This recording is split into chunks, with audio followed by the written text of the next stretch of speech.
la recette de mon gratin de macaroni au jambon.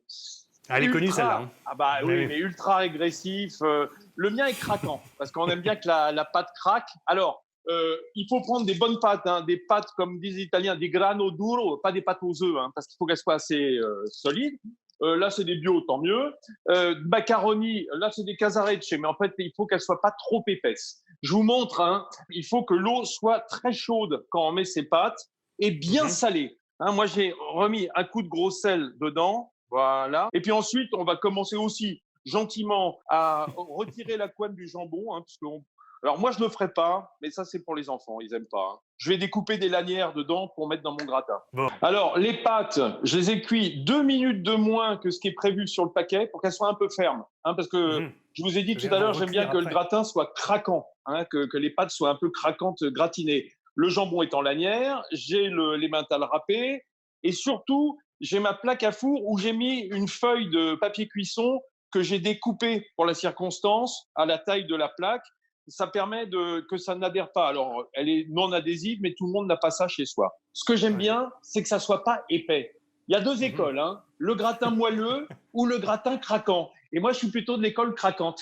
Voilà. C'est un gratin pizza, quoi. C'est un peu ça, un peu un gratin galette, quoi. Mais ici, ça plaît en tout cas. Vous me direz après. Vous voulez qu'on regarde comment est-ce qu'on monte ce gratin? Parce que c'est tout un art. Je veux. Eh ben, je me suis levé cette nuit, je vous ai fait des images.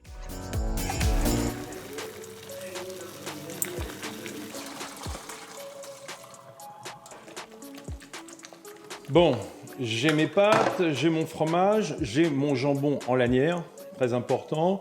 J'ai tout ce qu'il faut, j'ai ma plaque surtout avec dedans la feuille que j'ai mise, la feuille de papier cuisson.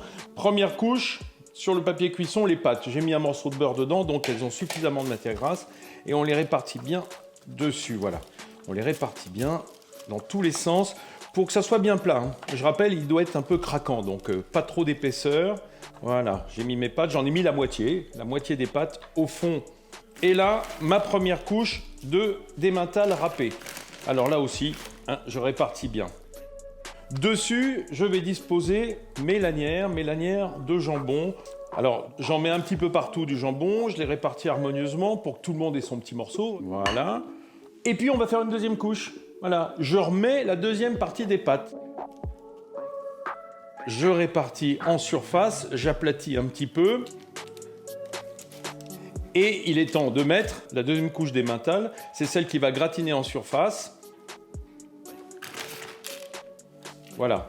Et alors, moi, mon petit truc pour donner un petit peu plus de goût, un peu de caractère, c'est d'abord d'y mettre un peu de parmesan frais râpé, qui va un peu muscler le goût de l'emmental, qui est parfois un peu doux. Voilà. Et puis, pour terminer, un petit coup de crème liquide. Quelques grammes, ça va permettre de bien gratiner, de donner une belle couleur et d'apporter ce petit supplément de moelleux. Voilà, mon gratin est prêt. Il n'y a plus qu'à l'enfourner.